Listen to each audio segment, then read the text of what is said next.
Graça e paz, irmãos, irmãs, um bom dia, né? Nós estamos aqui na casa de Deus para louvá-lo, para adorá-lo, para estudar a tua palavra, e é com muita alegria que nós nos encontramos aqui nessa manhã. Vamos abaixar nossas cabeças, vamos orar, vamos nos colocar na presença do Senhor em oração nesse instante, a fim de prepararmos para estarmos na presença de Deus aqui na casa dele. Deus amado, nós te agradecemos, ó Pai, por essa oportunidade que temos de estarmos na tua casa, com o objetivo, ó Deus, de adorá-lo, com o objetivo, ó Pai, de estudar a tua palavra, objetivando, ó Pai, uma vida santa e reta na tua presença. E nós queremos, Pai, que o Senhor esteja falando conosco nessa manhã, que o Senhor esteja abrindo a nossa mente, que o Senhor esteja abrindo os nossos corações, para que como igreja do Senhor Jesus, nós possamos estar dispostos e abertos para ouvir aquilo que o Senhor tem para falar conosco nessa manhã. Que o Senhor esteja sustentando as nossas vidas, que o Senhor esteja sustentando, ó Deus, a nossa vida espiritual, para que nós, como igreja do Senhor, possamos ter uma vida de santidade e retidão na Tua presença. Nós oramos agradecidos por esse domingo, por esse dia separado, ó Pai, para louvar-Te e para adorar-Te. Oramos em nome de Jesus. Amém e amém. Eu convido os amados a abrirem as suas Bíblias no livro de Salmo de número 1, Salmo 1. Salmo muito conhecido, nós sabemos ele até de cor, mas que a cada leitura que nós fazemos, esse Salmo fala de forma profunda aos nossos corações. Como toda a palavra de Deus, ela quebranta os nossos corações. Então o Salmo 1 diz o seguinte: Bem-aventurado o homem que não anda no conselho dos ímpios, não se detém no caminho dos pecadores, nem se assenta na roda dos escarnecedores. Antes o seu prazer está na lei do Senhor, e na sua lei medita de dia e de noite. Ele é como árvore plantada junto à corrente de águas, que no devido tempo dá o seu fruto, e cuja folhagem não murcha, e tudo quanto ele faz será bem-sucedido. Os ímpios não são assim, são porém como a palha que o vento dispersa. Por isso os perversos não prevalecerão no juízo, nem os pecadores na congregação dos justos, pois o Senhor conhece o caminho dos justos, mas o caminho dos ímpios perecerá. Versículo 1.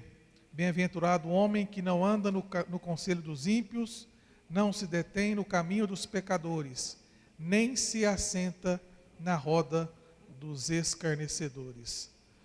Irmãos, que nós possamos de fato compreender essa passagem nas nossas vidas.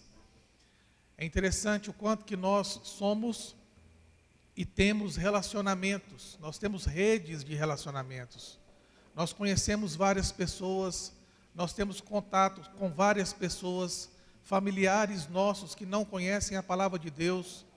E muitas vezes nós temos que tomar cuidado em relação à nossa conduta quando nós estamos junto com essas pessoas. Então nós deixamos de testemunhar, nós deixamos de falar da palavra de Deus, nós deixamos de falar do nosso prazer, que o nosso prazer, no versículo 2, é o que? É estar na lei do Senhor.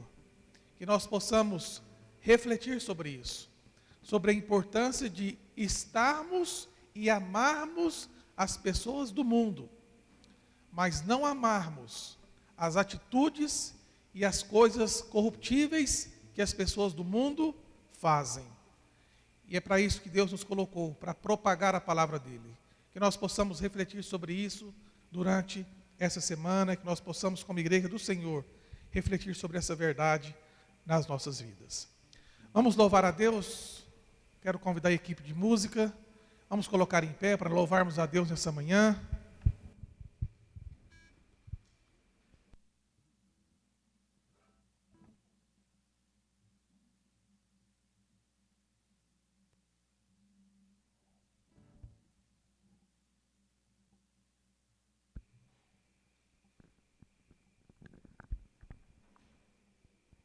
Graça e paz, irmãos. Amém? Amém. Vamos louvar ao Senhor.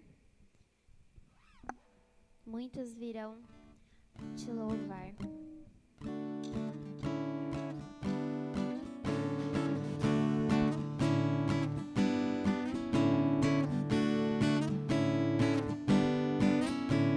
De todas as tribos, povos e raças, muitos virão te louvar.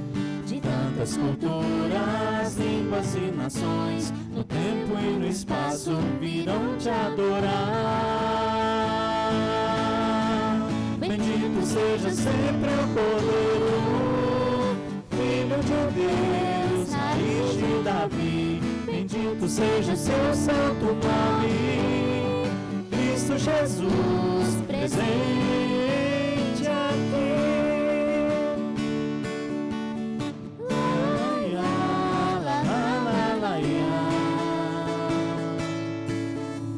Remidos comprados, grande multidão, muitos virão te louvar. Povo escolhido, teu reino e nação, no tempo e no espaço virão te adorar. Bendito seja sempre o Cordeiro, Filho de Deus, raiz de Davi. Bendito seja o seu santo nome, Cristo Jesus, presente aqui.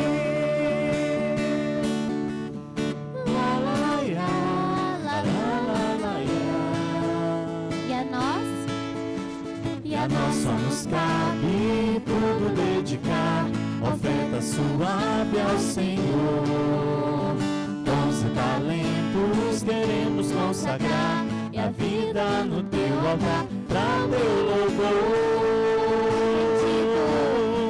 Bendito seja sempre o Cordeiro, Filho de Deus, raiz de Davi.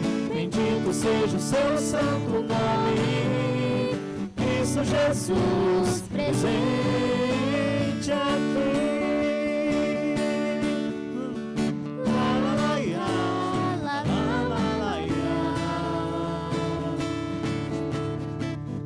Amém. Enquanto a gente canta a próxima canção, você que veio preparado para dizimar e ofertar, você pode vir à frente.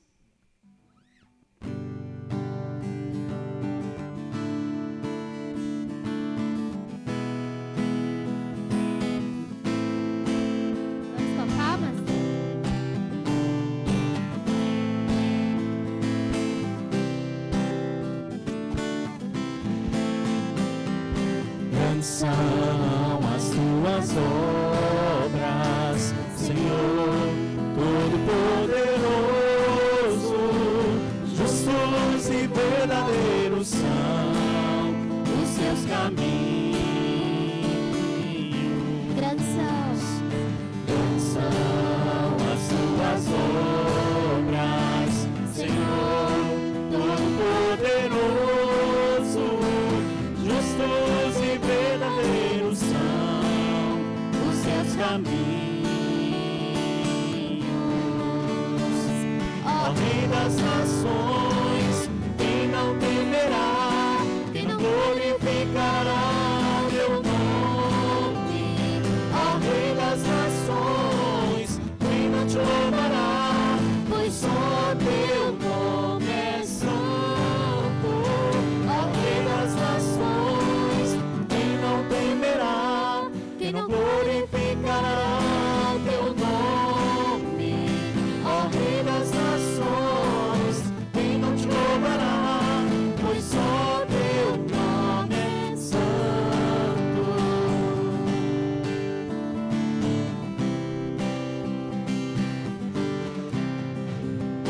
Todas as nações virão e adorarão diante de ti, pois os teus atos de justiça se fizeram manifestos. Todas as nações irão e adorarão diante de ti, pois os teus atos atos de justiça se fizeram manifestos. Ó Rei das nações, quem não temerá, quem não glorificará teu nome? Ó Rei das nações, quem não te louvará, pois só teu nome é santo. Ó Rei das nações, quem não temerá, quem não glorificará teu nome? Ó Rei das nações, quem não te louvará, pois só teu nome é santo.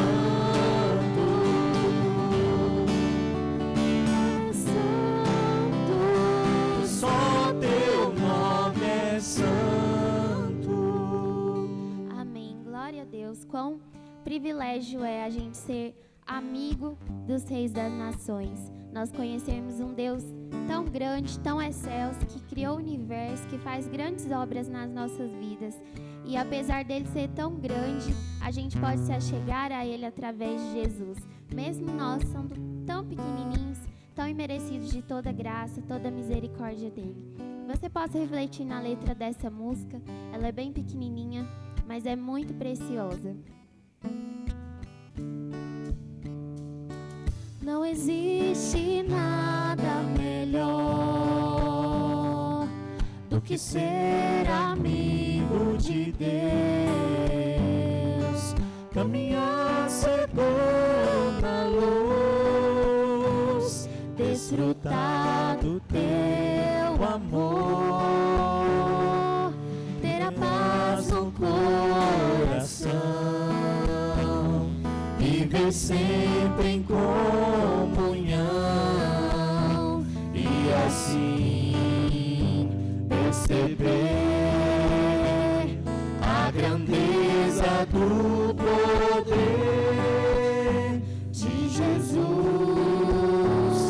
meu bom pastor.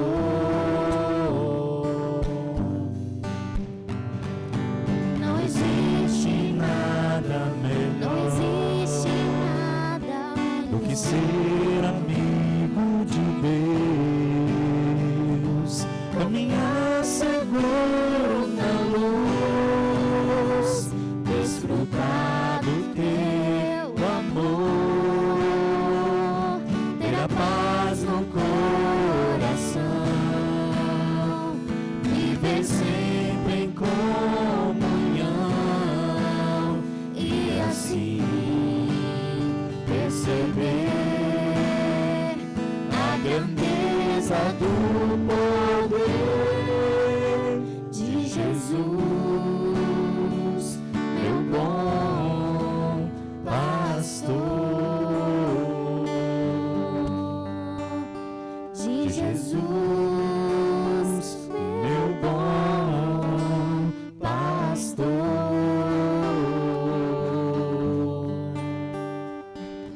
Amém.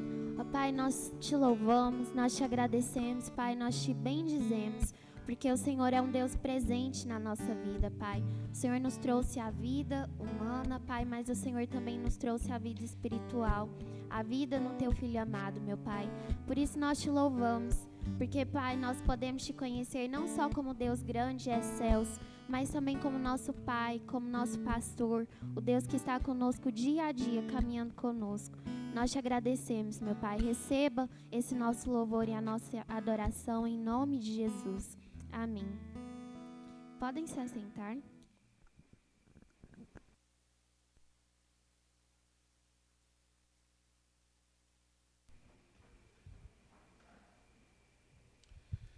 Irmão, só lembrando alguns avisos rápidos, né?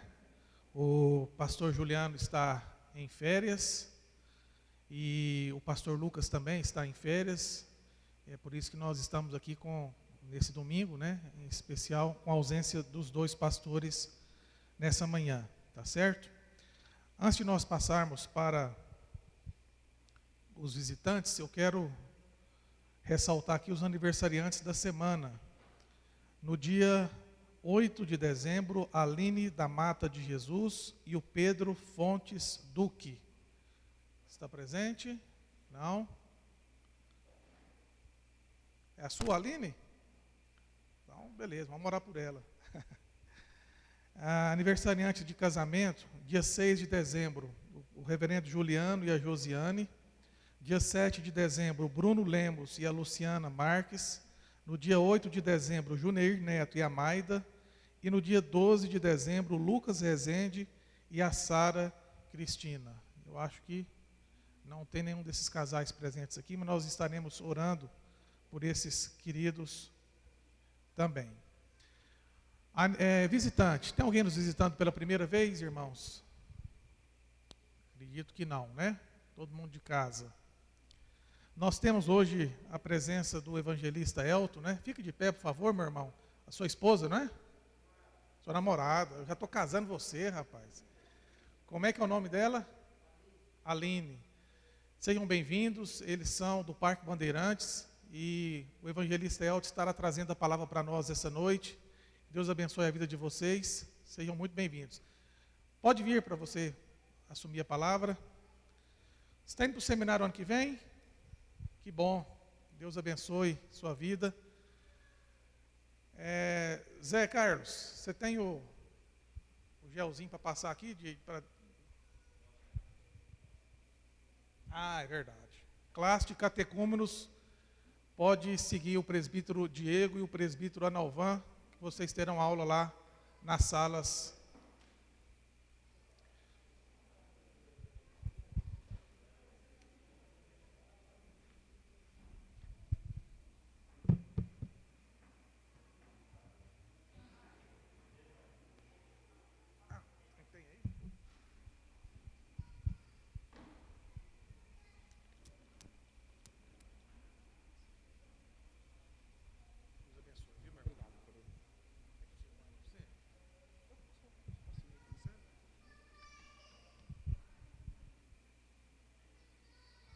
Meus irmãos, bom dia a todos. Com muita alegria que hoje eu estou aqui na primeira igreja que eu pisei em Rio Verde. Desde quando eu cheguei aqui, muitos me conhecem, como foi apresentado, meu nome é Elton, eu sou evangelista, agora seminarista do Parque Bandeirante, sobrinho do presbítero Wilton, sobrinho do Aildo, irmão do diácono Helder. Então, a minha família é praticamente aqui na segunda igreja. Desde quando alguns de nós vieram para cá, frequentaram a segunda igreja, construíram uma história na segunda igreja, e sem dúvida nenhuma é uma igreja muito importante, não só para a nossa família, mas também para o ciclo rioverdense.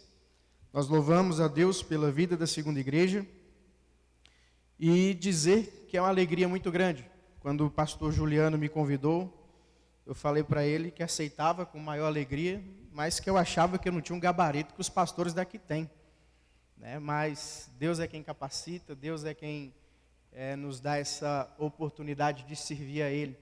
E meus queridos, eu convido a vocês que abram as suas Bíblias nessa manhã, comigo no Salmo de número 126.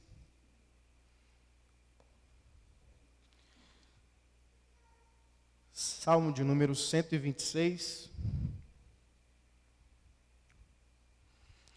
Eu vou ler, nós vamos ler, na verdade, todo o Salmo.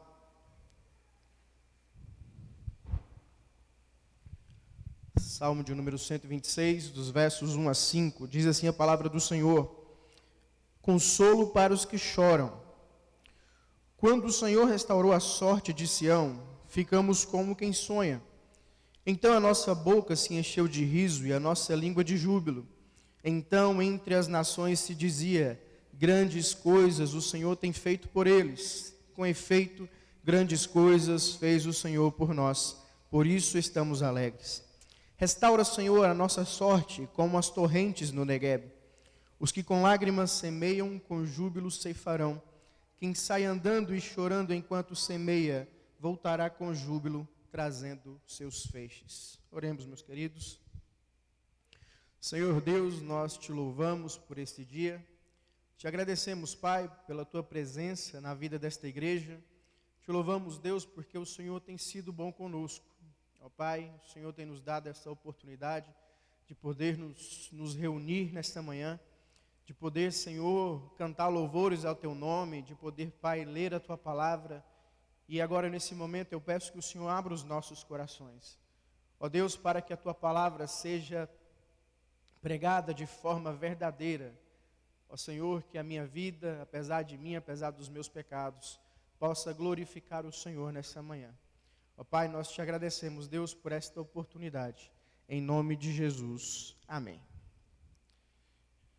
Meus irmãos, nos anos de 1914 e 1918, houve a Primeira Guerra Mundial. E algumas coisas aconteceram, principalmente em alguns países ali onde aconteceram essas guerras. E a Ásia Menor, principalmente ali nos turcos otomanos, eles invadiram de forma ferrenha a Armênia, onde ali havia um grande número de cristãos. E esses cristãos foram mortos, algumas dessas famílias foram dizimadas, algumas dessas famílias foram de forma muito violenta. Então, durante esse período, os turcos otomanos massacraram cerca de 1,5 milhão de cristãos armênios. E depois de tudo que aconteceu, um doutor inglês chamado Henry Harris, chegando com expedição de socorro às vítimas, resolveu, num domingo ali, em um jardim muito bonito que tinha naquela cidade, ele resolveu fazer um culto a Deus. Ele resolveu chamar aquele povo, cultuar ao Senhor, e resolveu cantar louvores. E ele então, com aquela congregação completamente triste e enlutada, uma congregação completamente desfalecida, espiritualmente e fisicamente, ele então chama essas pessoas para cantar. E ele começa a cantar e ninguém daquelas pessoas se levanta. E ele começa a cantar e ninguém o acompanhava. Então ele chama uma missionária e pergunta: por que esse povo não canta? Ele veio de longe, veio da Inglaterra para cultuar ao Senhor em um momento difícil, sim, mas ele veio para louvar a Deus, mas aquele povo não cantava. Então a missionária chamou o doutor no canto e falou que eles não tinham ânimo nenhum para cantar. Eles não tinham ânimo para louvar a Deus. Então o doutor, pensativo, resolveu começar a cantar baixinho, cânticos que eram conhecidos daquele povo. E pouco a pouco, uma voz trêmula após outra, começavam a cantar, começavam a louvar a Deus. Meus irmãos, o que essa história nos ensina é o que o povo de Deus vivia. Se nós formos observar a história que aconteceu aqui no Salmo 126, que está entre os salmos de peregrinação, esse povo não tinha um ânimo para cantar. Esse povo não tinha ânimo nenhum para louvar a Deus, não tinha ânimo nenhum para engrandecer o nome de Deus, porque eles estavam levados cativos, eles eram como escravos ali na Babilônia. E quem é escravo, meu querido, não tem ânimo para cantar. Mas se nós formos acompanhar a história bíblica, nós vamos ver que Deus cria o homem com a completa suficiência com ele mesmo. Deus acompanha o crescimento do homem, Deus vinha na viração do dia conversar com o homem, Deus estava ao lado da sua criação. A criação era perfeita, existia harmonia entre Deus e as suas criaturas. Mas o pecado entrou na vida do homem. E da forma que o pecado entra, a vida do ser humano desanda completamente. Não só dos nossos principais patriarcas, Adão e Eva, mas como toda a raça humana até nos nossos dias. Deus era um Deus tão maravilhoso, Deus é um Deus tão perfeito, tão amoroso, tão misericordioso, que Deus ainda ama esse povo. E Deus usa profetas, Deus usa reis, Deus usa até os reis que eram corruptos, Deus usava. Deus usa sacerdotes, Deus usa quem Ele quiser. E Deus estava usando esses homens para alertar o seu povo o que aconteceria se eles não se voltassem para Ele. Esse povo de Deus, essa nação especial de Deus, uma nação chamada por Deus, escolhida por Deus, estava sendo alertada todos os dias das consequências que aconteceriam se eles não se arrependessem, se eles não fossem obedientes. E então, meus irmãos, o grande dia chegou, o dia em que Deus revelou a sua ira no meio do seu povo. Deus usou vários métodos para mostrar quem Ele é, Deus usou várias mensagens, Deus usou várias pessoas para alertar o seu povo, mas o seu povo não ouviu. E esse povo então foi levado cativo.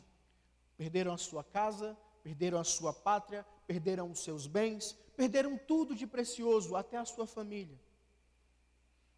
Se nós formos observar o Salmo 137, que é um salmo que alguns historiadores dizem que é a continuação do Salmo 126, nós vamos ver que o povo tinha no seu coração um ódio. Eles queriam matar os babilônicos, eles tinham ódio no seu coração tremendo, porque eles foram raptados da sua terra, levados para uma terra distante, agora estava longe de tudo. O que esse povo tinha, meus irmãos, para poder adorar a Deus? Qual a alegria que esse povo tinha no seu coração para poder levantar um cântico para Deus, para poder levantar uma palavra de gratidão a Deus? Não tinham nenhum. Mas nós esquecemos de algo fundamental na vida da igreja, na vida da história do povo de Deus. Deus é misericordioso e amoroso e ama o seu povo. Meus queridos, nós não tínhamos nada de bom para oferecer a Deus. Nada de bom. Nós vamos ver nos textos, principalmente de Paulo, quando ele fala que o homem, ele não é nada além de um mero pecador. Paulo vai dizer que todos, tanto judeus como gregos, pecaram e carecem da glória de Deus. Paulo vai dizer que todos estavam andando a passos largos para o inferno. Mas Deus nos dá Jesus. Deus nos dá o seu precioso Filho. Deus nos dá, como eu falei domingo passado na minha igreja, a maior ação de graças, que foi Cristo moído por nós. Mesmo um ser humano, mesmo um povo que não tem ânimo para cantar, eles agora poderiam observar, eles agora poderiam ver com seus próprios olhos a grandeza que Deus faz no meio deles. Olha o que o texto nos diz. Quando o Senhor restaurou a sorte de Sião, ficamos como quem sonha. A ideia desse texto é que é o seguinte: o que Deus fez no meio do seu povo foi tão maravilhoso, foi tão tremendo, que era como se fosse um sonho. Esse povo não estava acreditando no que estava acontecendo, eles estavam agora sendo libertos. As mensagens dos profetas que alertavam sobre o cativeiro foi cumprida, e a mensagem do profeta que também falava que o cativeiro duraria 70 anos, está sendo cumprida. Deus está honrando a sua palavra, mesmo com um povo que não honra o seu Deus. Deus estava sendo justo com um povo que não era justo com ele. Deus estava sendo justo com o povo que adoravam outros deuses, serviam outros reis, faziam qualquer outra coisa menos glorificar a Deus. Isso nos mostra, meus queridos, que por mais imundos que nós sejamos, Deus é misericordioso com as nossas vidas, e você e eu somos prova disso. Do quanto Deus usa as nossas vidas, do quanto Deus fala conosco, do quanto Deus nos acompanha. E não há momento mais propício para dizer sobre isso do que uma pandemia. E se nós, meus irmãos, estamos vivos, com saúde, é porque a graça de Deus esteve conosco e está conosco. Muitas famílias choram. Muitas famílias hoje não têm os seus entes queridos. Se eu não me engano, cerca de 175 mil famílias no Brasil hoje perderam seus entes. Mas nós estamos vivos pela graça de Deus. Nós não somos diferentes desse povo. Se nós formos observar um ato curioso da Bíblia, em Juízes, nós vamos ver que o povo fazia tudo o que lhe aprazia com o seu coração. Não tinha justo em Israel. Não tinha ordem em Israel. Deus levantava juízes, mas os mesmos juízes se corrompiam. Não tinha ninguém ali suficiente que poderiam agradar a Deus. Se nós formos observar em Ezequiel 22, Deus vai dizer que não tinha ninguém para tapar a brecha entre ele e o povo. Não tinha ninguém para se colocar em oração entre ele e o povo que estava sofrendo. Então Deus vai dizer que vai castigar aquele povo com a sua ira, porque não tinha ninguém. As pessoas, meus irmãos, e a Bíblia é prova grandiosa disso, vai nos mostrar que nós podemos ser melhores no que formos. Nós podemos ser o melhor patrão, nós podemos ser o melhor empresário, nós podemos ser o melhor jogador de futebol, nós podemos ser o melhor na nossa profissão. Mas nós vamos falhar com Deus, porque o nosso coração é corrupto. E o que esse povo estava desfrutando agora é mesmo de um povo com um coração corrupto. Um Deus verdadeiro estava livrando eles do cativeiro.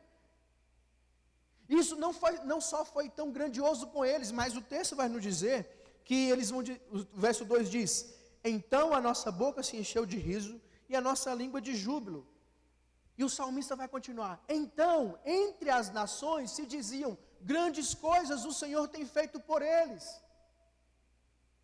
O povo de fora estava reconhecendo a grandeza de Deus no meio do arraial do Senhor. E muitas vezes aqueles que eram do arraial não estavam vendo. Deus, Ele é tão grandioso, tão maravilhoso, que Ele não faz apenas nós observarmos, mas todo mundo observar. Por isso que a igreja de Deus, ela deve andar na verdade.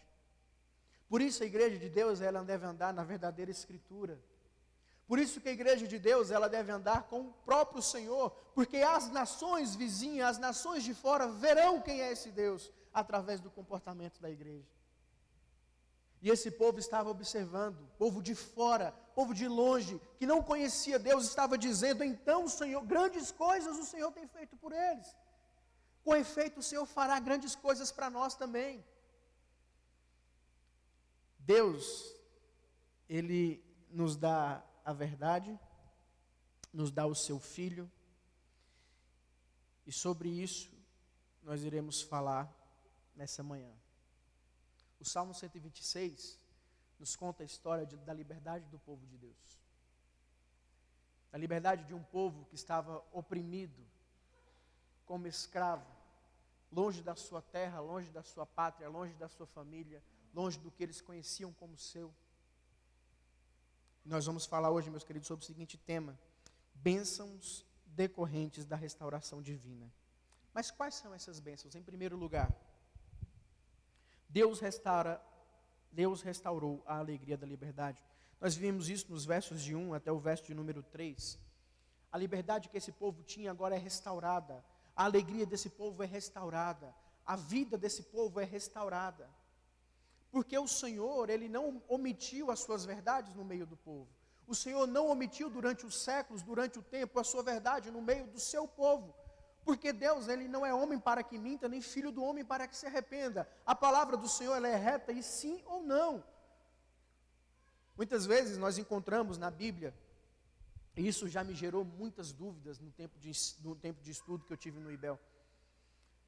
Em alguns textos que diz que o Senhor se arrependeu do que fez, que o Senhor se arrependeria daquilo que tinha feito, que o Senhor se arrependeu.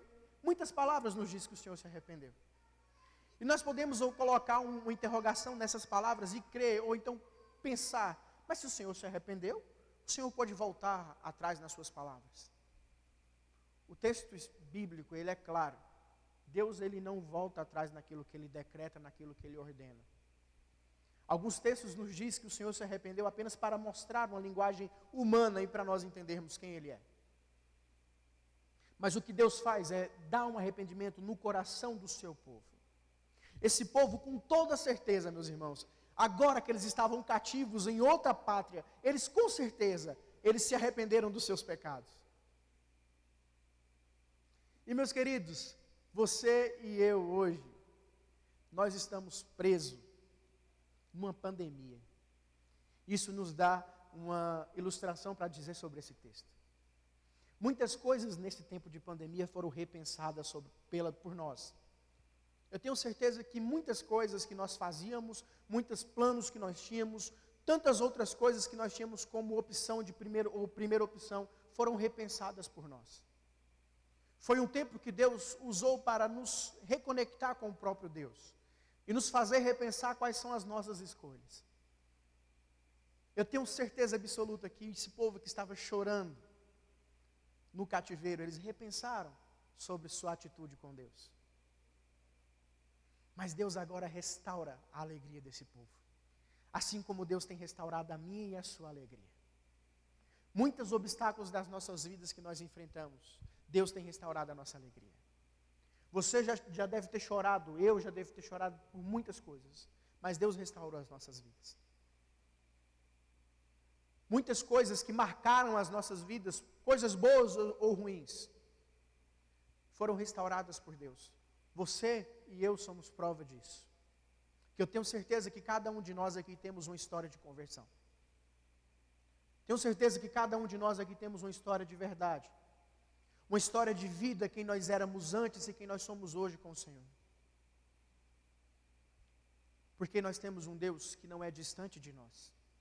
Nós temos um Deus que não é distante dos nossos problemas, não é distante das nossas dificuldades, não é distante das nossas orações. Nós temos que entender que Deus, Ele é perfeito naquilo que Ele promete, mas Ele é perfeito naquilo que Ele faz sobre nós. E Ele nos dá a sua presença todos os dias das nossas vidas. A presença do Senhor é constante, é real, todos os dias das nossas vidas. E se há algo que nós devemos agradecer a Deus, é a presença dEle no nosso meio, é a presença dEle no nosso lar, é a presença dEle na nossa família, é a presença dEle no nosso trabalho, é a presença dEle na igreja. Porque quem faz reflorar o trabalho não são as nossas próprias mãos, porque nós não temos forças suficientes para fazermos. Quem faz reflorar o trabalho da igreja, quem faz reflorar o trabalho da família, quem faz reflorar o trabalho, seja lá qual for a nosso ponto de ação, é o próprio Senhor. Deus fez esse povo passar por um momento difícil para mostrar quem Ele é. Da mesma forma, eu creio que Deus tem feito nós passarmos por problemas, por momentos complicados, para mostrar quem Ele é. O Senhor mostrou para esse povo quem Ele era. O que Deus fez foi tão grandioso que foi como se fosse um sonho. E quantas vezes nós não sonhamos com isso? Quantas vezes nós não sonhamos por algum pedido que nós fazemos a Deus todos os dias? E muitas vezes esses pedidos não são realizados. Muitas vezes o tempo de Deus, muitas vezes não, com certeza o tempo de Deus é diferente do nosso tempo. Para mostrar que Ele é Deus e nós somos o seu povo.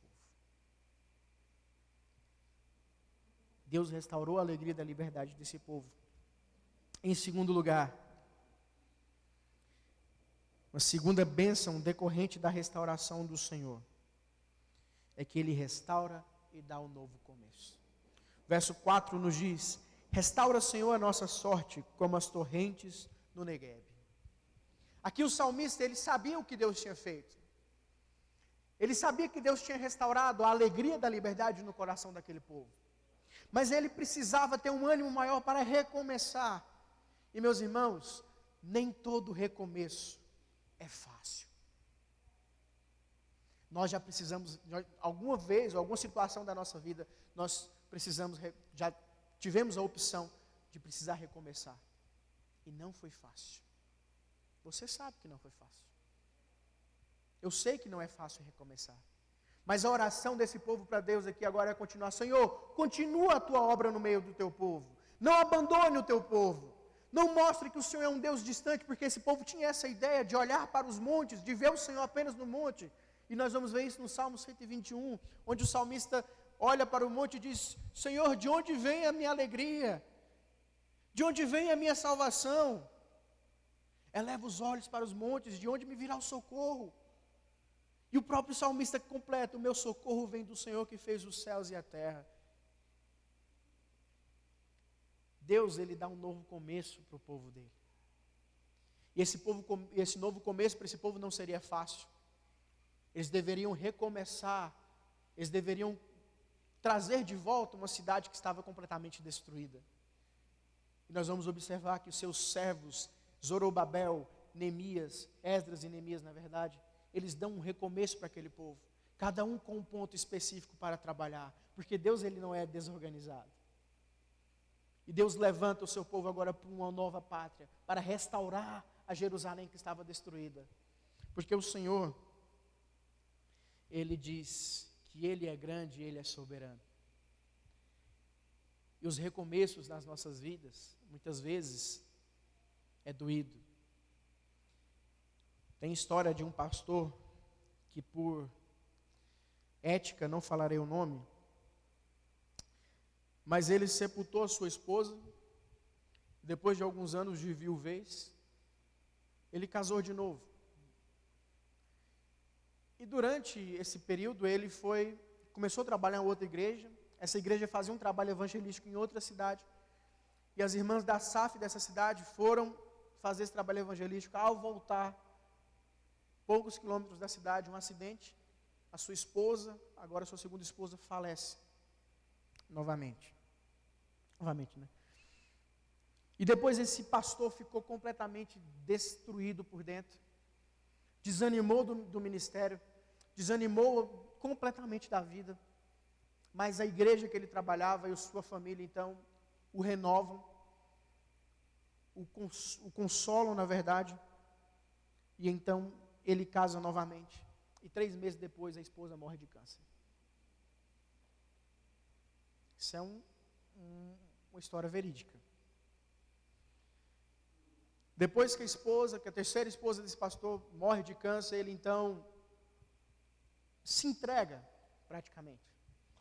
E por um longo período de depressão profunda, esse pastor resolve entregar um ministério, mas a família e nem a igreja o deixou, o animou. Esse homem agora renovou, e pouco tempo depois ele dá um infarto fulminante. Mas pela graça de Deus não morreu. E diz a história que esse pastor, no leito do hospital, questionou a Deus: Senhor, mas precisava tanto? Questionou a Deus, e por que Deus estava fazendo isso com a vida dele? E ele então diz que ora para Deus, pergunta para Deus, faz essas perguntas para Deus, e dorme. Ele disse que quando ele estava pegando no sono, na verdade, a única palavra que veio na sua mente, na sua cabeça, no seu coração, foi que a minha graça te basta. Nós não sabemos, e eu creio que muitos de nós aqui sabemos a dor que é perder alguém, mas imagine a dor desse homem. E no final de tudo ele entende que a graça do Senhor bastava sobre a vida dele. Ele precisava recomeçar. Não é fácil recomeçar. Mas nós temos a presença do Senhor conosco. Nós temos a presença daquele que não nos abandona. Nós temos a presença daquele que deu o seu Filho por nós. Coisa maior nós não poderíamos fazer por Ele. Porque benefícios para dar para Deus nós não temos. Nenhum. Nada que nós fazemos, por melhor que seja para o Senhor, poderá colocar no seu coração que nós somos perfeitos e precisamos disso. Mas o Senhor vai nos mostrar que Ele é superior a qualquer outra coisa que nós podemos fazer. O Senhor vai nos mostrar que Ele é grandioso demais para a nossa pequenez. O Senhor vai nos mostrar que Ele é soberano demais para a nossa pequena infinidade. Meus irmãos, a restauração do Senhor na vida do seu povo, ela é completa. E quando nós vemos o verso 4, que o salmista continua orando para o Senhor, pede para o Senhor continuar abençoando o seu povo. E na parte B do versículo ele vai dizer, como as torrentes no Negueb. Eu não sei se os irmãos já pesquisaram ou já estudaram sobre as torrentes no Negueb. O Negueb é um deserto no sul de Israel, onde chove poucas vezes no mês, durante um mês, e durante um mês no ano. E essas águas ficam alojadas nos montes, e por uma vez essas águas descem desses montes, como se fosse um rio grandioso, um rio fervoroso, um rio potente. E por onde essa água vai passando, vai transformando aquele deserto, aquela visão completamente destruída, completamente sem vida, vai transformando esse lugar. E por isso que o salmista ele vai dizer, Senhor, restaura a nossa sorte. Assim como o Senhor tem restaurado, assim como o Senhor faz nas torrentes no Negueb, restaura a nossa sorte. E meus irmãos, não existe deserto maior para nós observarmos do que o nosso próprio coração. Muitas vezes um coração sem vida, muitas vezes um coração seco, muitas vezes um coração sem esperança nenhuma. A única esperança é a destruição, a única esperança é a sequidão. E o Senhor restaura as nossas sortes, restaura o nosso coração como as torrentes no Negueb. como rio de águas vivas que restauram a vida daqueles a quem Ele ama. Assim foi a nossa restauração. Não foi uma restauração visível, mas foi uma restauração de vida, uma restauração dentro do nosso coração. Quando Jesus grita do alto, Eli, Eli, lama sabachthani, Deus meu, por que me desamparaste? Ele está colocando no nosso coração a sua palavra de vida e um rio de água viva que vem limpando toda a sujeira e imundícia que havia em nós. Quando o Senhor diz que Ele é a única fonte de água viva, é porque as outras águas que passaram no nosso coração não tinham poder suficiente para limpar a corrupção. Não tinham poder suficiente para limpar o pecado. Mas Jesus teve. E no momento que aquela cruz é levantada, no momento que o Senhor entrega ao seu Pai a sua vida, nós agora temos vida através da morte de Jesus. O sacrifício de Cristo não é um momento histórico, não é um ato histórico. Não foi há 2000 e poucos anos atrás. O sacrifício de Cristo é todos os dias. Porque o nosso coração busca todos os dias se voltar contra o Senhor. E Jesus na cruz clama e grita que Ele tem poder para fazer isso. Ele tem poder para limpar. Por isso que nós, nesse verso de número 4, devemos fazer a mesma oração do salmista. Senhor, restaura a nossa sorte, restaura o nosso coração seco, o nosso coração desértico, como as torrentes no Negueb, com a tua fonte de água viva. Porque é isso que Ele faz. E em terceiro e último lugar, meus queridos, além da restauração, da alegria da liberdade, além de um novo começo que o Senhor faz, Ele restaura a nossa confiança. Versos 5 e 6 nos diz: os que com lágrimas semeiam, com júbilo ceifarão. Quem sai andando e chorando enquanto semeia, voltará com júbilo, trazendo os seus feixes. Aqui o nosso comentarista e o grande nome da teologia sistemática protestante, João Calvino vai nos dizer que esse verso tanto deve entender como um futuro, como também ao passado. Porque nesse período, esses homens e essas mulheres, as únicas fontes de recurso que eles tinham era a agricultura. E muitas vezes, como num deserto, chovia pouco, colhiam pouco. E ele nos diz que alguns desses homens, eles lançavam sorte das suas sementes, como se fossem as únicas coisas que eles tinham para comer. Eles lançavam sorte das suas sementes ali, na esperança que essas sementes frutificassem, dessem fruto, e eles pudessem fazer uma colheita bonita, uma colheita saudável. Mas nem muito, na maioria das vezes não era assim. Porque nós sabemos muito bem, Rio Verde é uma terra fértil, mas que precisa de chuva. E de onde eu vim, pior ainda, que eu já vi muitas pessoas plantarem e não colherem. Plantarem o que tem, gastarem o que tem, mas não colher. Na Bahia não é muito bom de chuva. Mas aqueles homens e aquelas mulheres que eu conheci, tanto da minha família quanto de outras, tinham uma esperança que aquela colheita seria frutífera. Eles plantavam na esperança de colher. E muitas vezes não colhiam. Da mesma forma esse povo aqui. A única chance que eles tinham era no final do ano que eles poderiam plantar, que poderiam ter uma chuva ali, e essa chuva fazer essa semente germinar e eles colherem. Mas nada disso. Nada além disso, na verdade. Deus, Ele restaura a confiança do seu povo.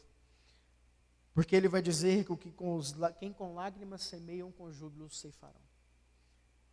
O que o Senhor está dizendo, meus queridos, para nós hoje, é que muitas vezes a chuva que nós clamamos pode não vir do céu, mas pode vir dos nossos próprios olhos. Isso aqui não é apenas para plantação, isso aqui não é apenas para um momento da agricultura, mas é em todas as situações das nossas vidas. Ou nós plantamos na esperança de ter alguém convertido dentro da nossa casa, nós plantamos na esperança de que o marido, que a esposa seja convertida, que o filho seja convertido, nós plantamos coisas na esperança que uma igreja frutifique e cresça, nós plantamos diversas coisas, e o Senhor na Bíblia vai dizer que nós somos semeadores,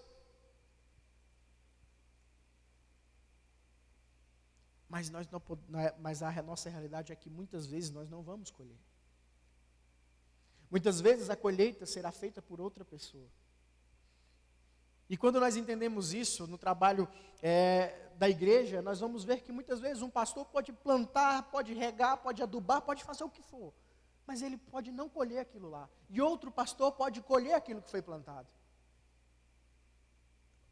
Um grande evangelista do século XVI, William Buff, do sul de Londres, ele, mandado por uma expedição missionária, ele foi colocado no sul de Londres, onde tinha pouca coisa. E, meses após meses, essa expedição me enviava cartas e perguntava como é que estava a situação daquele trabalho. E ele, toda vez respondia que lá estava difícil, porque o coração daquele povo era um coração duro, porque o coração daquele povo não penetrava a palavra do Senhor, porque aquele povo estava esperando que Deus colhesse aquilo que foi plantado, mas não estava dando certo, e isso durou cerca de 1 ano. E todo mês chegava uma carta e perguntava sobre o trabalho missionário naquele local. E na última carta, o líder daquela agência perguntou como é que estava o trabalho, e ele respondeu que não tinha como continuar. Pediu para tirar eles de lá, pediu para tirar eles, de colocar eles em outros lugares, porque lá não estava dando certo. E o líder então perguntou: vocês já tentaram algumas coisas? Já tentaram fazer algum trabalho evangelístico, alguma coisa diferente? E eles falam: já tentamos de tudo, mas nada dá certo, é um coração duro, um povo ruim, um povo que não quer saber do Senhor. E esse evangelista colocou o seu coração, o seu ódio naquela carta. E então esse líder vai até o local. E frente a frente com o evangelista, chorando, ele perguntou: por que o trabalho aqui não frutifica? Ele: Senhor, porque nós já tentamos isso, já colocamos isso, já fizemos aquilo outro, já experimentamos tudo. Então o evangelista questionou: você já experimentou em chorar? Já experimentou colocar o seu coração? Ou você está fazendo apenas por fazer? Muitas vezes, meus irmãos, nós fazemos da mesma forma que esse evangelista fez. Nós plantamos por plantar. Nós questionamos o Senhor porque que esse trabalho não está dando certo. Nós questionamos o Senhor porque a minha oração não está sendo ouvida. Nós questionamos ao Senhor porque meu pai e minha mãe não vai morrer e não conhece a verdade do Evangelho. Nós questionamos ao Senhor porque o meu esposo não conhece a verdade do Evangelho, porque minha esposa não conhece o Evangelho dele. Mas muitas vezes nós não plantamos com as nossas lágrimas, com o nosso coração. Quem com lágrimas semeia, com júbilo ceifará. E o salmista continua: quem sai andando e chorando enquanto semeia, voltará com alegria trazendo seus feixes. O plantio nunca vai ser fácil. Isso em todas as áreas. Mas aquele agricultor coloca o seu coração na sua plantação, a sua esperança na plantação. Muitas vezes nós devemos colocar a nossa esperança nas nossas plantações também. Se nós queremos colher algo bom, nós devemos plantar algo bom. Se nós queremos colher algo frutífero, devemos plantar algo frutífero. Mas muitas vezes nós plantamos por plantar. Esse povo, agora que teve a sua alegria restaurada, que Deus deu um novo começo, agora teve a sua confiança restaurada no Senhor. Por isso que nós devemos ter a nossa restaurada no Senhor. Confiança de crer num Deus vivo. Confiança de crer num Deus que está conosco. Confiança de passar pelos problemas, pelas dificuldades, crendo no Senhor. E um tempo mais propício para isso é uma pandemia, onde muitos comércios fecharam, muitos empregos foram perdidos. As pessoas estão desesperadas. Um índice interessante que eu estava vendo esses dias é que no Japão, o número de suicídio foi maior do que o número de mortos pelo Covid. É em um mês, o Japão teve um número de suicídio maior do que em 8 meses de pandemia. As pessoas estão desesperadas. As pessoas estão entregando as suas vidas, as pessoas estão entregando o seu coração, cansadas de lutar, cansadas de orar, cansadas de crer. O trabalho da igreja pós-pandemia, meus queridos, vai ter que restaurar os próprios crentes. Que nós também fomos abalados por essa pandemia. Mas o que nós não podemos esquecer jamais, nunca, é que o Senhor está conosco. A presença do Eterno conosco, meus irmãos, é algo fundamental para o andamento das nossas vidas. O nosso caminho pode não ser bom, pode não ser um caminho iluminado, pode não ser um caminho reto, pode ter muitas curvas, muitos espinhos. Mas assim como Lutero diz, nós sabemos muito bem quem é que nos guia, que é o próprio Jesus. Aquele que se sacrificou por nós.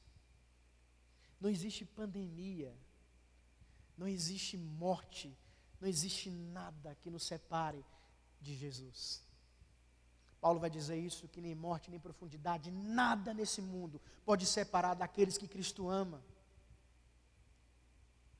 Nós somos obra do amor de Deus. Você é obra do amor de Deus, eu sou obra do amor de Deus, nós somos obra da graça do Senhor redentora nas nossas vidas. Não esqueçamos disso, porque o Senhor tem restaurado dia após dia a nossa confiança. A nossa confiança em um mundo bom, a nossa confiança em um mundo tranquilo que não vai ter, mas devemos ser restaurados, mas a confiança de que Ele jamais vai nos abandonar. Essa tem que ser guardada nos nossos corações.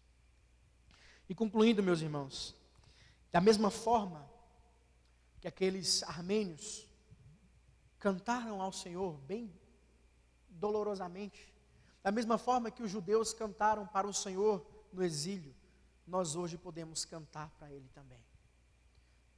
Cantar porque nós somos salvos, cantar porque nós somos restaurados, cantar porque nós somos transformados pela graça do Senhor. Mesmo sem ter nada de bom para oferecer a Deus, mesmo sem ter nada de bom para dar ao Senhor em troca de uma salvação, o Senhor deu o seu Filho por nós.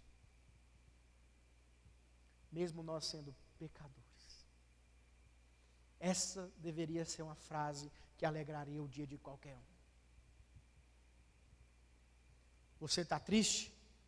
Sabia que o Senhor morreu por mim e por você, mesmo nós sendo pecadores? Sabia que o Senhor deu a sua vida por nós? Mesmo sem ter nada para oferecer para Ele? A graça da salvação, meus irmãos, inunda qualquer outra coisa. A bênção do Senhor sobre as nossas vidas, a alegria de servir ao Senhor, a alegria de estar com o Senhor, a alegria de passar por momentos difíceis com o Senhor, nada vai superar isso. Por isso que nós devemos nos manter firmes, confiantes, porque nós fomos restaurados pelo Senhor. O Senhor nos deu uma alegria na nossa liberdade. O Senhor restaurou a nossa confiança, o Senhor nos deu um novo começo, para mostrar que Ele é Deus e nós somos o seu povo. Que o Senhor nos abençoe, meus queridos. Que o Senhor coloque no nosso coração a esperança verdadeira, arraigada no próprio Cristo. Porque bênção maior nós não vamos ter. Não existe dinheiro, não existe nada, não existe fama, não existe nada que pode sobressair do que a obra do Senhor Jesus nas nossas vidas. Que o Senhor nos abençoe. Que o Senhor abençoe cada lar aqui representado. Que o Senhor abençoe cada coração que ouviu essa mensagem, nos mostrando quem é o Senhor, quem Ele é nas nossas vidas. Só para uma aplicação básica, o que nos faz alegres? O que nos tem feito ser alegres? Será empregos? Será a vinda de uma vacina, que eu creio que vai alegrar muita gente? Qual tem sido a nossa alegria? ela tem sido baseada no Senhor Jesus? Ou baseada em coisas que nós podemos perder? A nossa alegria deve basear na esperança daquele que é eterno, que vai nos dar heranças que ninguém pode corromper. Onde você e eu temos colocado a nossa esperança? Será nessa terra aqui? Ou naquilo que nós vamos ter na eternidade? E onde tem sido a nossa confiança? Em quem tem sido a nossa confiança? Que a nossa confiança, que a nossa alegria, que a nossa esperança esteja na cruz de Jesus. Porque a cruz é o grito mais alto que Deus deu por nós. Que Deus abençoe, meus queridos. Que Deus dê um domingo na presença dEle. Que nós possamos colocar o nosso coração na presença do Senhor nesse domingo, no culto logo mais à noite. Que as nossas famílias estejam alicerçadas na esperança do Senhor. Que nós estejamos alicerçados na esperança do Senhor. E que nesse dia que foi separado para Ele, possamos fazer as nossas ações de graças ao Senhor. Amém? Vamos orar? Santo Deus e eterno Pai, nós te louvamos, Deus, pela tua igreja. Te louvamos, Pai, porque o Senhor tem sido fiel ao teu povo, o Senhor tem sido zeloso com o teu povo, e a tua graça tem sido inundada no meio do teu povo. Obrigado, Pai, por esta igreja. Que o Senhor continue derramando as tuas bênçãos sobre esta igreja, sobre a vida dos pastores, sobre a vida do conselho dessa igreja, sobre a junta diaconal, sobre todo o trabalho que essa igreja preza, Senhor. Que essa igreja seja conhecida em Rio Verde, ó Pai, pelo evangelho pregado verdadeiramente em Jesus Cristo. Que o Senhor continue usando a vida desta igreja, Deus, na cidade de Rio Verde, em cada família que representa ela. E que o Senhor, ó Pai, seja a nossa única esperança. Que o Senhor seja o nosso único benfeitor. E que o nosso coração, Deus, mesmo corrompido, mesmo corrupto, mesmo pecaminoso, seja alicerçado no Senhor. Obrigado, Pai, por esta oportunidade que o Senhor me deu. Obrigado, Senhor, pela tua palavra. Que o Senhor continue, Deus, cuidando do teu povo, restaurando a vida do teu povo. Restaura a liberdade, restaura, Deus, dá um novo começo e restaura a confiança do teu povo nessa manhã. Em nome de Jesus que nós oramos. Amém.